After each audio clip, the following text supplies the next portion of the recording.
Who are you? My name is Asha Franjapani, and I go by the name of Halsey. AKA Rap Game? Winona Ryder. Welcome to Vancouver, British Columbia, Canada, Rap Game Winona Ryder. That's me, and I just dyed my hair black to match, so I'm really channeling the Winona Ryder vibes right now. Halsey, right off the bat, I have a gift for you. You do? Yes, somebody that's really important to you right now, a Slick Rick LP. Yes. Oh my gosh, this is awesome. I'm telling my dad about this. He's gonna die. This is awesome. Because you are into the Rick, aren't you? Oh yeah, I grew up listening to Slick Rick. My dad was like really into 90s hip hop, so this was always playing when I was a kid. And check out the title of this particular record. Mistakes of a Woman in Love with Other Men. I identify with that a lot. Actually, I really identify with that. So this is very special to me. Thank you very much. Halsey, tell us about the Country Gate Players. Oh my gosh, wow. When I was in high school, I did a lot of theater, and one of the groups that I did theater with was the Country Gate Players, and I never got a lead role, always ensembles, you know. I guess I wasn't destined to be a star after all. High School Musical, The Streak? Yeah, High School Musical. That was one of the ones we did. I never got a lead in that. Was just a background cheerleader running around, but my parents were still very proud of me. 18 Lives? Oh my gosh, that one was a non-musical acting play. That one I just read lines, and then in one skit I had to do an awful Russian accent. And Halsey, I kind of alluded to it earlier, but The Streak. Oh, that was my high school mascot. Yeah. Warren Hills? Warren Hills. Warren Hills High School. And what the hell is going on in this Streak excerpt right here, Halsey? Okay, so I was the yearbook editor at my high school, and I don't know how I let this one slide, but I got named Best Artist for physical art, and we were taking a picture for the superlatives, and this was my friend Clyde. He was actually my roommate at the time. He was living with me, and he painted my face, and they got a good candid of it. And what were you painting right there? Was that your painting? Yep, that's my painting, and it was a skull study, but I kind of did it in my own way, a little bit more abstract than the traditional skull study. You still have all these paintings? Where are they? Does that still exist? Can it be auctioned off? My art teacher has all of them, so if she's ever in a bind one day, she could probably sell them on eBay. What about the Washington Diner? Do you remember the Washington Diner? I do remember the Washington Diner. I'm from New Jersey, so diners are kind of like a thing. Like, you hang out at diners a lot when you're a kid in New Jersey. They're open late. It's somewhere safe to hang out. You're underage. You can't drink. You can't go to a bar, so you go to a diner. How about the Lost Ladies Grill? Wow, I think I've been there maybe twice. So that's pretty crazy that you know about that. Yeah, they used to have like tea, like really special tea, like unique kinds of teas. So we'd go in like once in a while and get tea. And I had some friends that worked there too. Halsey, I love that you rep the Casualties. You rep the band The Casualties, punkers. I do. I have 3 Casualties t-shirts. I do indeed. And I've got them all at thrift stores. Some of them in LA, some of them in New York. But I'm definitely guilty of having a lot of like old tees like that, Black Flag, Casualties. And I mean, I have some like Guns N' Roses too, some Misfits. And I really like vintage t-shirts. I just ordered one, actually, an Iron Maiden one, off of like an auction website. Last night at dinner, I pulled out my phone and was like trying to auction to win this vintage t-shirt. How much was it? $65. But to get a Casualties tee in a thrift shop, that's a score, isn't it? Or a lot of people dumping them. I hope people aren't dumping them, but yeah, it was a pretty good score. I was thinking, Halsey, I gotta give you a Casualties LP. Oh my gosh, this is so cool. Because it's one thing to wear the tee, but you also gotta play the tunes, right? Oh yes, you do. This is actually really sick, and this one has the Jersey City song, so that's represent. That one's for me. Oh my gosh, this is so cool. Thank you so much. A lot of your friends are into punk, aren't they? Like, you have a lot of friends that have Misfits t-shirts, don't you? I do. I have a lot of friends that rep Misfits. I don't know how many of them know Misfits songs, but I know a lot of friends with Misfits shirts. I actually had a press photo, like when one of my original press photos, like early on, that like a friend took in his bedroom, and I was wearing a shirt that said, "Mommy, can I go out and kill tonight?" And everyone was kind of I don't really think they got the reference, and kind of were saying some not so nice things about it.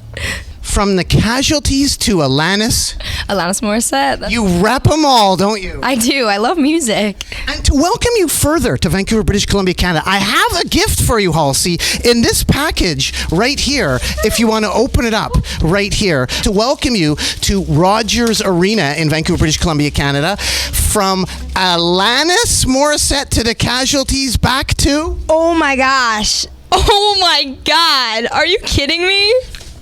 This is back to Alanis Morissette, if you're waiting for me to say that, but this is insane. Oh my gosh, and this is one of 1,000? And what's interesting is by legendary poster drawer Bob Massey, but look where it is, General Motors Place, which turned into Rogers Arena, where we are today. This is here? This is so cool.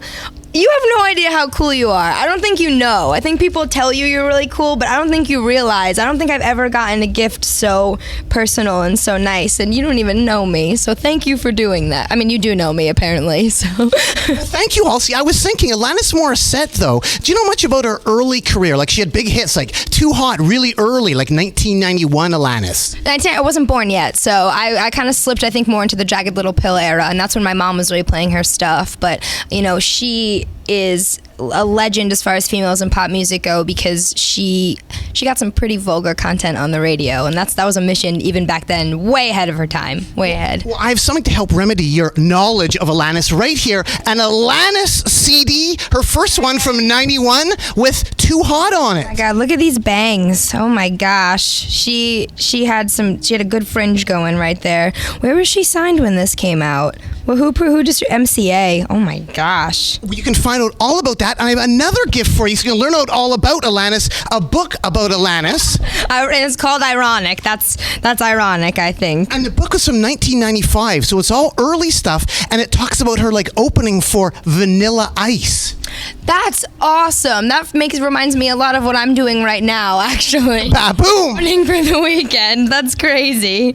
Oh my gosh. I guess I have a lot more in common with her than I realized. Halsey, here you are in Vancouver, British Columbia, Canada. You played the Rio here in Vancouver, British Columbia, Canada, and then now you've sold out Madison Square Gardens. Yes. Now think about that. From the Rio in Vancouver to selling out Madison Square Gardens, you're probably the only person to ever do that. You know what's funny is I might be, and it was funny because I found out that I sold out Madison Square Garden the night that I played the Rio. So I walked out into it was a movie theater. It's a movie theater, you know, and there's like seats in the front, and it was a really weird vibe. It was like kids and adults and parents, and you're not really sure if they want to stand by the stage or not. And I just remember walking out on that stage and thinking, I'm playing a movie theater right now, but I just found out I sold out Madison Square Garden. This is so bizarre. Rio, Vancouver represents. Oh yeah, absolutely. I'll never forget playing there because that was the day I found out. Thank you, watermelon yogurt.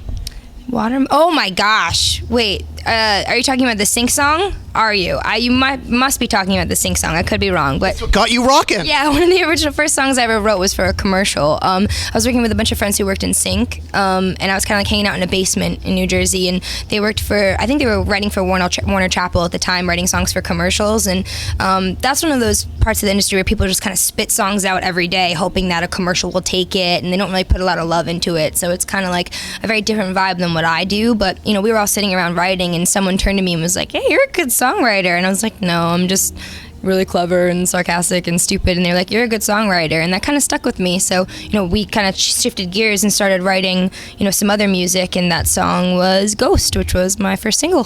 What brand of yogurt was it? Thank you, yogurt. Oh, it was Yoplait. That's the first time I've ever said that. So I've never admitted that before, but it was a Yoplait commercial. Thank you, Yoplait. Oh, yeah. Thank you, Yoplait. Halsey, you've seen a lot of sucking, chucking, and licking, haven't you? I think so. I'm not sure where we're going with this because this sounds incredibly. I hope I'm interpreting this the right way. I don't know where we're going with this, to be honest with you. We're going to the profanity houses in New Jersey. Oh my God, yeah. Oh my gosh, yeah. That's an old memory. Yeah. So New Jersey does this thing called Weird NJ, which is where like New Jersey's like known for having like weird phenomenons all over New Jersey, like, you know, haunted roads and haunted bridges and houses and stuff. And one of them is the profanity houses, and there's like an urban legend that this guy lived there, lost his mind, and got super mad at someone, and then came back and covered the place with profanity, just like the most gnarly insults and like gnarly things you've ever heard. It's so crazy to be in there. You're standing in a room and just the walls, the floors, the kitchen cabinets, everything is covered in just like curse words and like crazy insults, and you kind of stand in there like, ugh, he must have really hated someone to be here. But yeah, I visited those like probably 5 years ago. A lot of licking and sucking. Yes, definitely. A lot of licking and sucking. From Boston College, The Heights. What is going on in this right here? Are you related to this gentleman right here, 1966? Not to my knowledge, but possibly. I mean, Boston makes sense. Joe Frangipani. Yep, Joe Frangipani. That is my dad's uncle. So he's my great uncle. That's actually pretty crazy. I think so. Yeah, the eyes. That looks like my Uncle Joe. That's actually my Uncle Joe. Yeah, my dad is from Boston, and his whole family is from there. So I guess he went to Fordham, and my dad went to Boston Latin. So I've never even seen this picture of him before. I didn't even know he played basketball. So I'm a bad niece, I guess. That is insane. Halsey, did you ever go to Double Decker Records in Allentown at all? Yeah, actually. Oh my gosh, yeah, I did. And it's by a place called The Attic, which is another record bookshop. But we used to go there all the time. I think one time I went there and then went to The Attic and pretended I had a British accent so I could get something for free because I thought that I was visiting from another country and they wanted to give me a gift. So that was pretty bad. Because that's near Crocodile Rock where you put on some gigs? Yes, I used to work at Crocodile Rock Cafe. I was like 16, lied about my age, said I was 18. I started working for a guy named Tom Taylor, who was the local promoter, booking agent guy there. What gigs did you do aside from All Time Low? Aside from All Time Low, which gigs did you do? Let's see, we did Drop Dead Gorgeous, The Devil Wears Prada, The Color Morale, Woe's Me, A Day to Remember, 4 Years Strong. We used to put on like little festivals. I'm probably forgetting some We Came as Romans, and then a lot of those local bands I mentioned before, like Existence, Delusions, For the Fallen Dreams, etc. Yeah, a lot of rock and roll. Halsey, anything else you want to add to the people out there at all? I don't think so. I'm just really happy to have gotten to do this. This is really, really cool for me. This is like a new milestone for me that I got to do this interview, so thank you. Why should people care about Halsey? Why should people care? I think they need to find their own personal reason to, and most importantly, not care about me because everyone else is telling them to, because that kind of seems like the way this year has been going. So if you hear a bunch of people telling you should care about me, ignore that and go find a reason for yourself. All right, well, thanks so much, Halsey. Keep on rocking in the free world, and do-do-do-do-do. Do-do. Woo!